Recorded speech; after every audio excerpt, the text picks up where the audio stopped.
Alright, here's a surprise one. It's time for a dev diary. However, in this particular case, we're actually going to skip the dev diary because there's not a lot of very interesting stuff in there. Instead, we're going to be looking at the changelog for 1.8.1, which is an optional opt-in beta patch.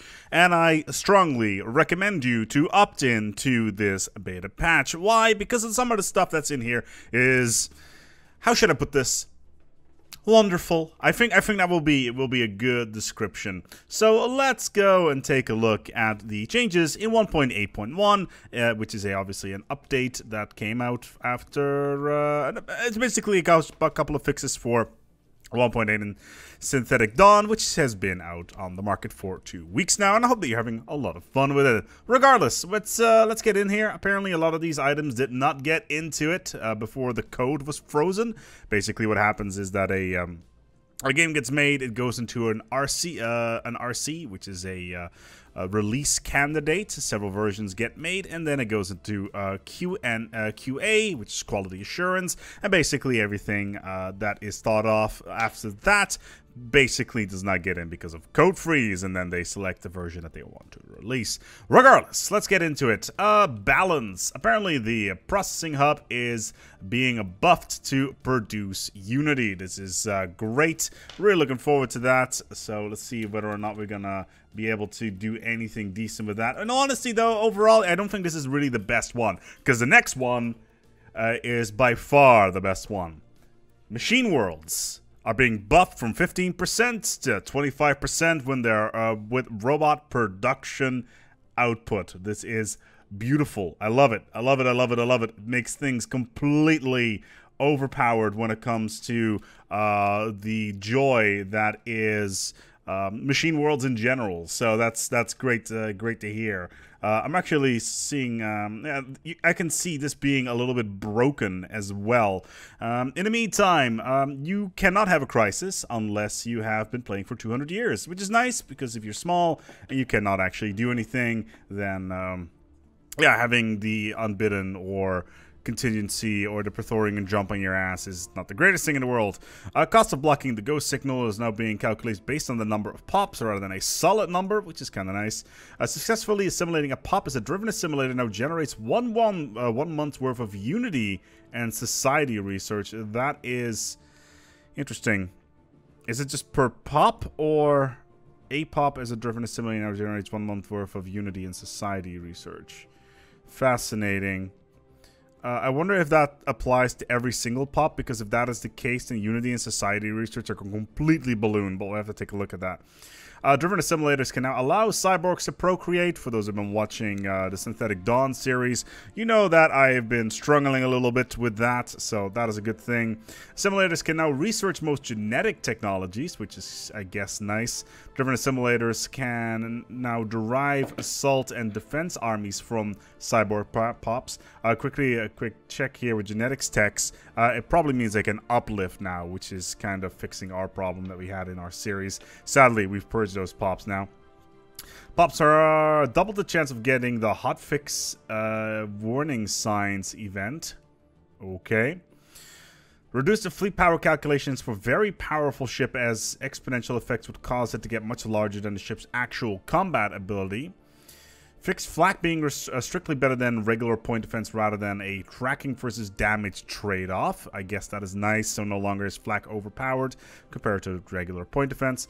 Planets now start repairing at full speed 60 days after bombardments end, so you'll be able to invade a planet a little bit easier if you accidentally click away on those planets, which is kind of nice. Added some armor penetration to Scourge weapons. I hate it. Scourge are literally the Scourge. I hate everything about them. They don't need more armor penetration. Reduce the effect the Admiral skill level on ship's fire rate from 5 to 3%, and change general modifier to not overflow interface. Fascinating. Admirals are basically less good now, which obviously you still want them, but at level 5 that is a 15% increase rather than a 25% increase, which is kind of annoying. Reduce consumer goods costs for chemical bliss and utopian abundance and social welfare. Basically, it's now cheaper to run these. Chemical bliss, obviously, you need to research. Utopian abundance, I think, only available to egalitarians. And social welfare is one of the standard ones. So now you can make your pops happier with less materials. Such hype. Very wow.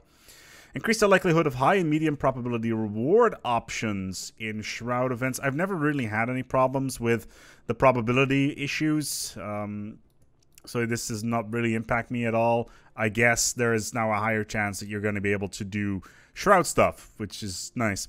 Increase the likelihood of several unique Shroud events granting special boons to fire.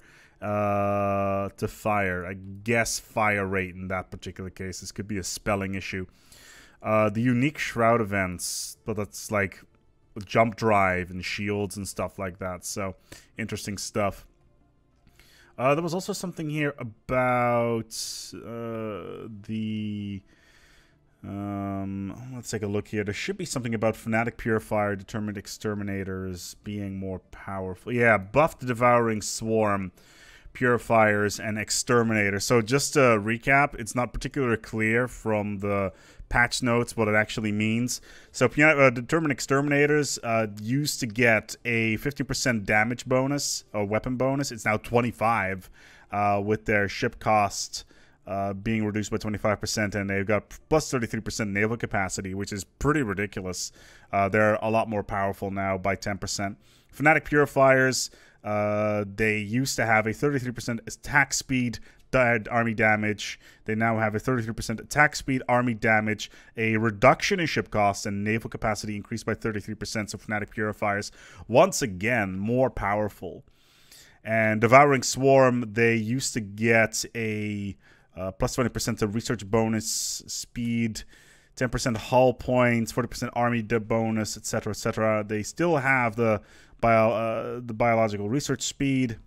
Now I get a 25% ship hull bonus, a 40% army damage, minus 15% ship costs, and plus 33% naval cap, which is crazy. Basically, the Devouring Swarm effectively gets a 5% hit percent bonus research at the start of the game. They are crazy powerful now. So that's that basically here. Sectors, this is like a bunch of AI stuff. Sectors will now build robots by default. Unbidden AI, apparently they froze up. I've noticed that as well. AIs will no longer terraform while under crisis attack. I'm sure that cannot be exploited at all. Guardians of the Galaxy would not fight the crisis because of the presence of another awakened empire. This could be the Ascension perk. Not entirely sure what this is about.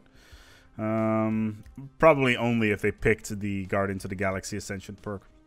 Artisan Troop, button tooltips consistently displaying what resources the player is lacking rather than we cannot afford this. More tooltips, always good. There's a bunch of modding stuff in there. Ghost Signal no longer affects synthetically ascended empires, so that's nice. Fix fallen empires not making demands due to believing they have been defeated at war. Fascinating. Passive stance can now be ordered to manually attack on mining stations. Yes, that's good.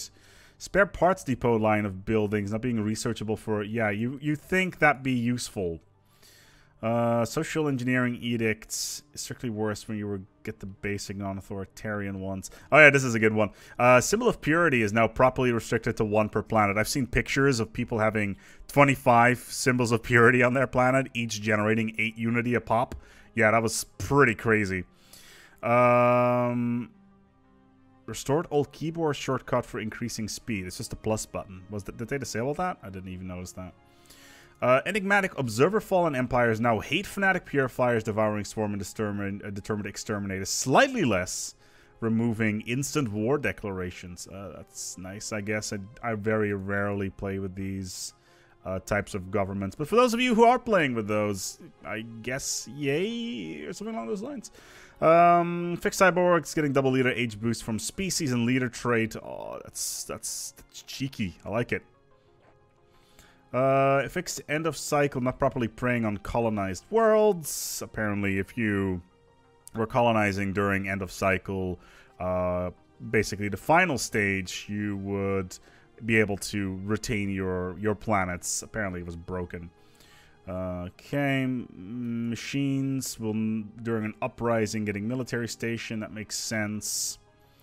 Not being able to repair a megastructure. Apparently, it was also, there was a cool exploit that I never noticed, where you could have more than one Dyson Sphere Science Nexus at a time by releasing the system to a vassal while it was under construction.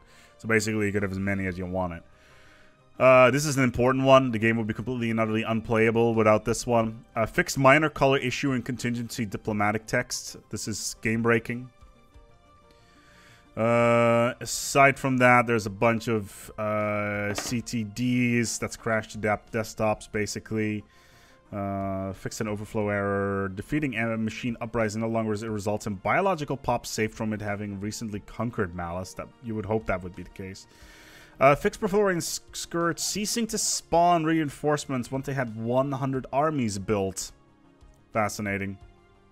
And fix an issue where Machine Empire Capitals did not produce additional unity from distributed computer tradition. Fascinating stuff. 1.8.1, you can go into your Steam, right-click on it, on the game, then go to Properties, and then go to Betas, and then you'll be able to select the 1.8.1 beta. Go check it out. It does improve the game quite a lot.